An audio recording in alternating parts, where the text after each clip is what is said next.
Representative Walter Hudson.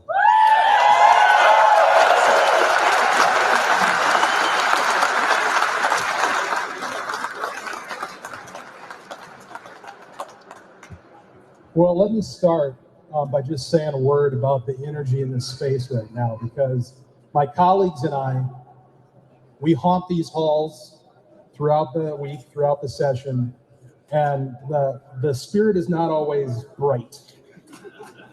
It's often dark. It's often a bit oppressive. But today, freedom rings in this rotunda.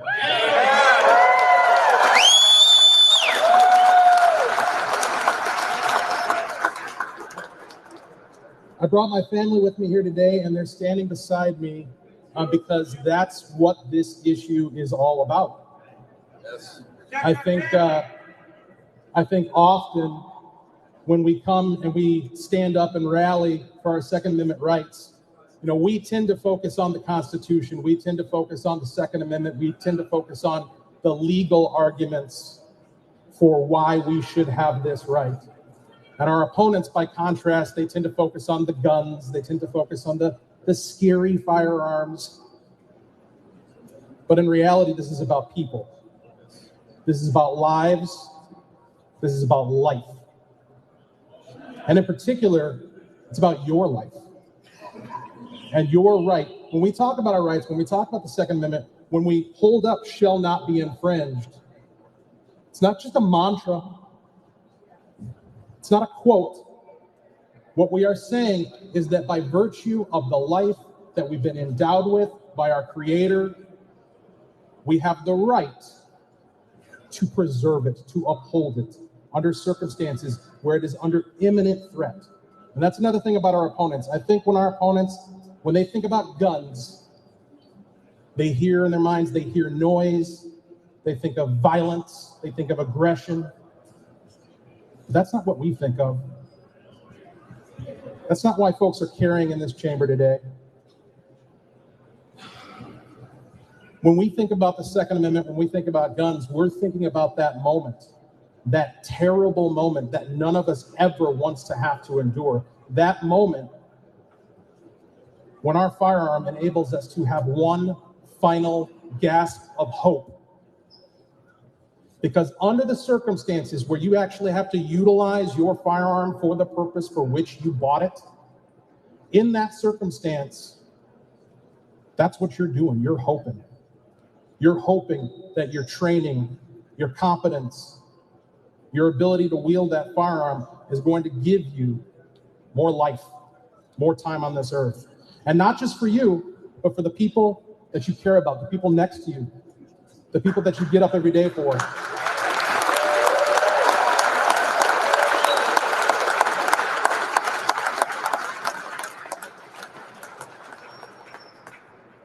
But our opponents see things differently.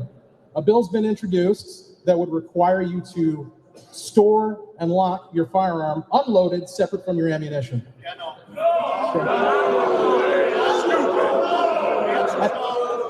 You guys don't think that's a good idea? Do I have to explain why that's not a good idea?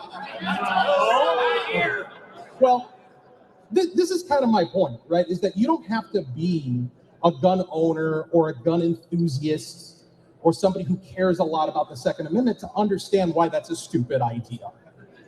Because in the moment, that moment I spoke of, when you need that last gasp of hope, where you're trying to defend yourself against an imminent threat, against your person, against your life, seconds count.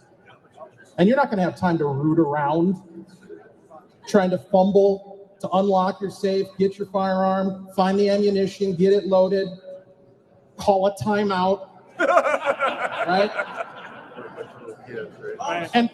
And let me say this. Let me say something I could never say in committee and I could never say on the House floor because of the rules we have in this place about impugning motive. They know that. They know that this law makes it impractical to protect yourself with your firearm, and that's the point. Because the intention, that's right, they want to disarm you. The intention here is to make it impractical to be a law-abiding gun owner in this state. They don't have the courage, and think about this, they own everything right now politically. They've got the governor, they've got the House, they've got the Senate. They can do anything they want. If they had the wherewithal and the honesty, they could just ban guns. One bill. But instead, it's death to the Second Amendment by 1,000 cuts. Red flag laws, storage laws, universal background checks.